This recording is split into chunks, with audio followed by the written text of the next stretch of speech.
We've got details of these and many more coming up in the next 20 minutes if you spend your time with me. Remember, we are live on DSTV channel 279. And now let's begin with some election-related issues because the NDC says the Electoral Commission has admitted to losing biometric verification kits and devices through theft, contradicting its earlier denial. NDC Chairman Johnson Estiedu Nketia argues that the Commission's admission of theft undermines the integrity and party trust in fair elections. Call for a meeting, IPAC meeting, so we can all discuss and find out. At the meeting, it now turned out that both BVDs and BVR components had been missing. So you see how they kept shifting the goalposts. It was discovered at that meeting where Dr. Manibwama asked the 35 questions, that some BVDs were also missing.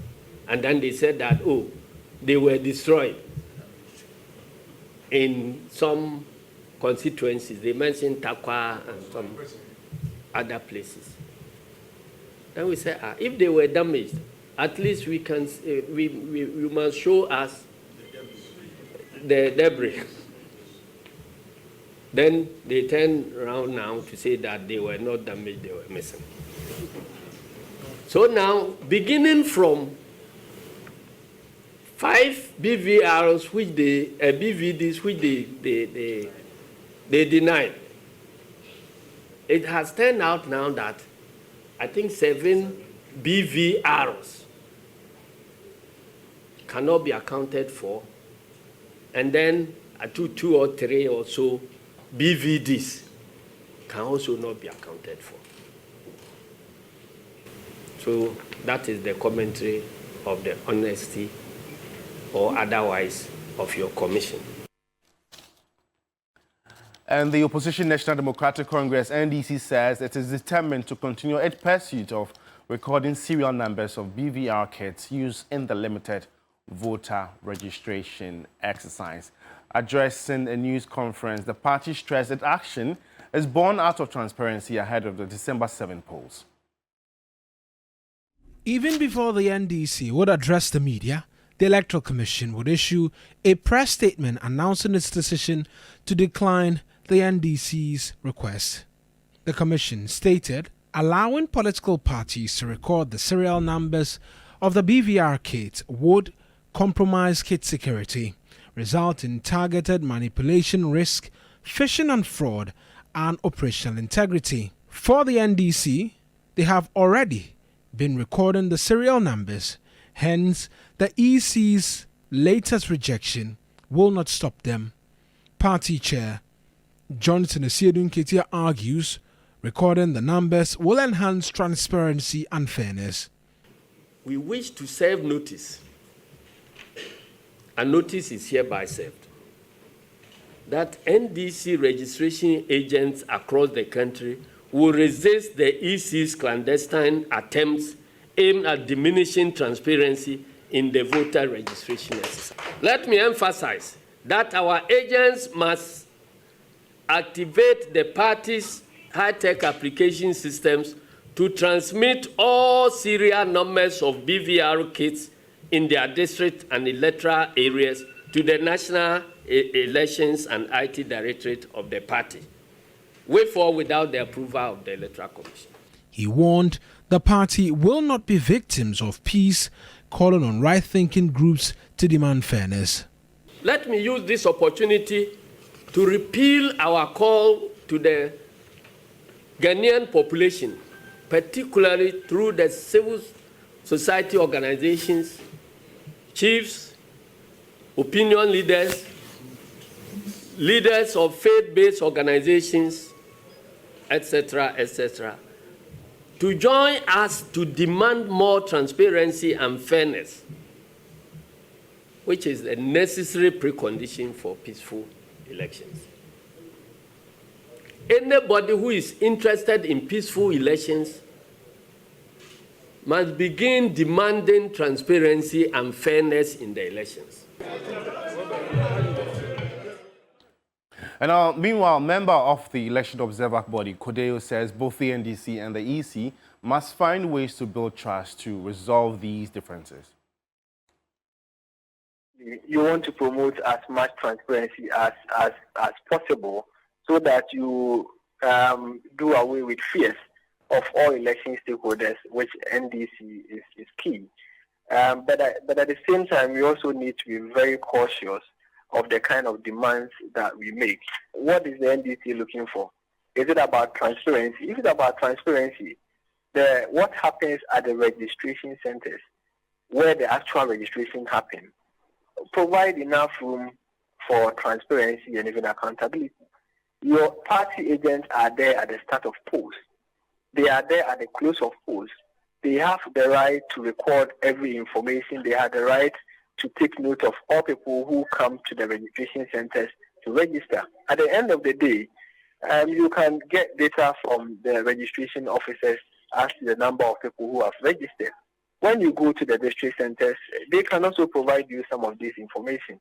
So where from, getting access to these serial numbers, that maybe, I'm not an IT expert, that maybe, as the Electoral Commission claims, compromise the integrity of their entire system.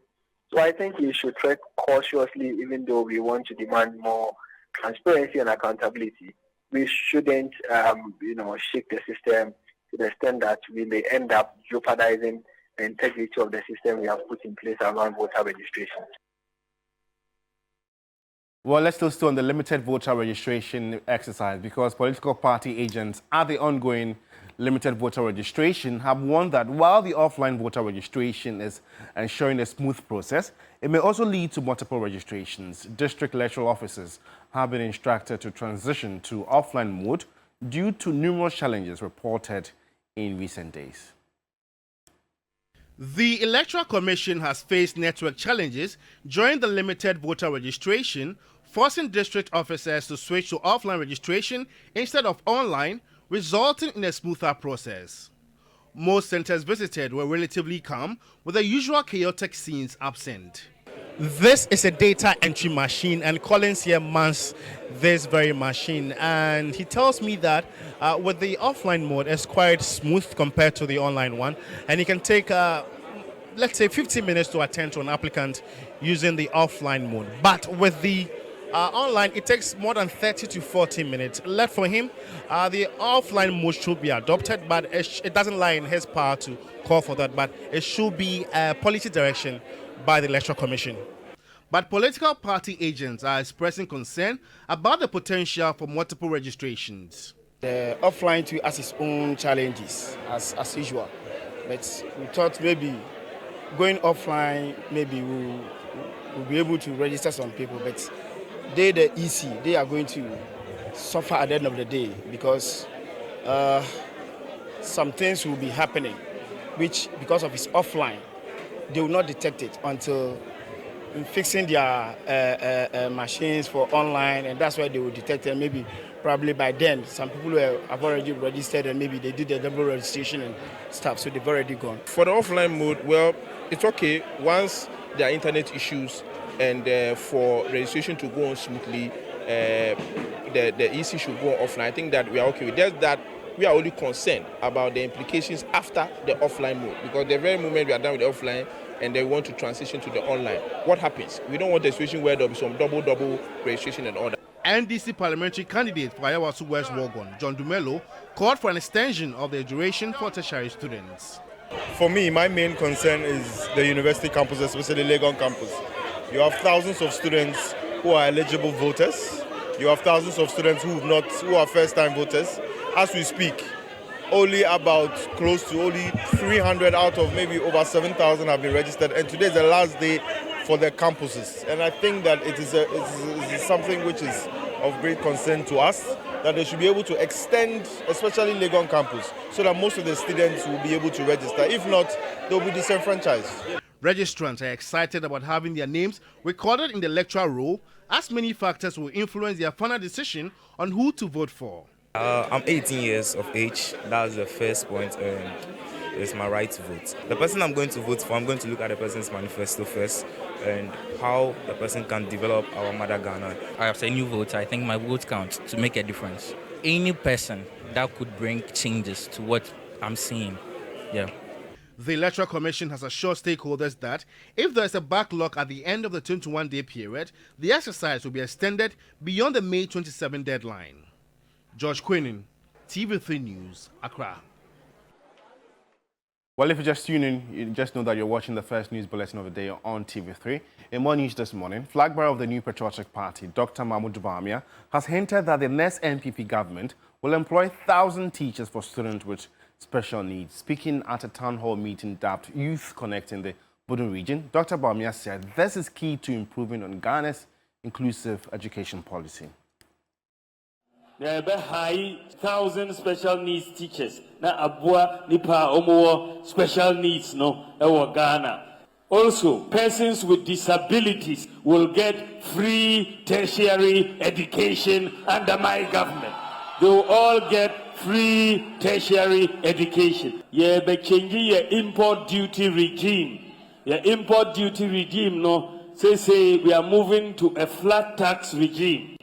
So Udiniema Eba, you know exactly the tax you are going to pay. 40-foot container, you know. 20-foot container, you know. And yes, Niamane Beduha, they amount different price. The price will be there for everybody to see. When you order, that's when you pay. You also pay without any changes. The second policy, Eba, Togo, Omo import duty, will make sure that we align. Young import duty will not be higher than Togo's import duty. We will make sure that our import duty is lower or the maximum will be the same. And now the Vice President, Dr. Mahmoud Bawumia, says government has generated over 200 billion cedis in revenue since 2020 through digital initiatives and plans to implement blockchain technology to combat corruption. He was speaking at the 14th Commonwealth Regional Conference in Accra.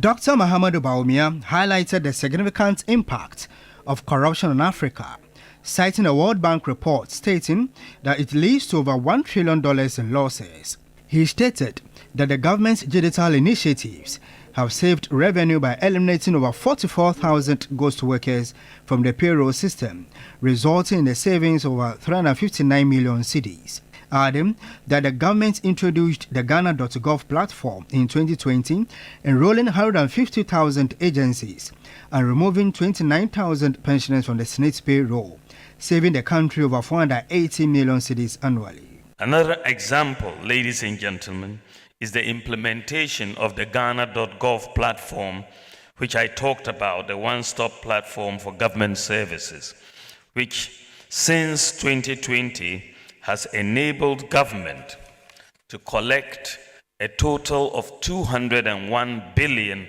Ghana cedis in revenue through digital platforms. He expressed government's commitment to implementing blockchain technology to combat corruption in the public service. The blockchain practically blocks corruption, and this is where we are headed to, so that you can track and trace all transactions across the government space. And this is a very, very effective tool. And our goal is to make Ghana the first blockchain-powered government in Africa. The 14th Commonwealth Regional Conference was on the theme, strengthening institutions and promoting transparency, a means of fighting corruption in Commonwealth Africa. And now let's do some business-related stories. Traders lament the cedi depreciation is eroding all gains made from the drop in inflation. Inflation declined from 25.8% in March to 25% in April. However, the marginal decline is deemed counterproductive as the local currency continues to depreciate against other major trading currencies. Three Business has been engaging industry players in the following report. Although the marginal decline in inflation rate comes as good news, traders say the rapid depreciation of the local currency makes it counterproductive. The depreciation of the cedi is still going to counter this gain. If the dollar or the forest still go up, it means that it's going to affect prices of goods and services, which is going to take any gain that a drop of inflation is going to have. The Ghana National Chamber of Commerce and Industry re-echoes these concerns, adding that the decline is not significant enough, hence will have no effect on purchasing power. Looking at the environment now, I don't think will be able to sustain it, but it's not going to have any significant effect on prices. So I will not expect that Ghanaians will expect businesses to reduce their prices because inflation had gone down. Meanwhile, the Association of Ghana Industry says the weak cedi is crippling industry. There are many businesses that have folded up over the past couple of months or years, and that nobody hears about them. And it's happening on a daily basis. One of my members just left my office, and he's coming to inform me that he's closing down his business because the raw materials that he needs to import to manufacture his products, the price has just gone up for the past 2 months as a result of the exchange rate situation he's dealing with.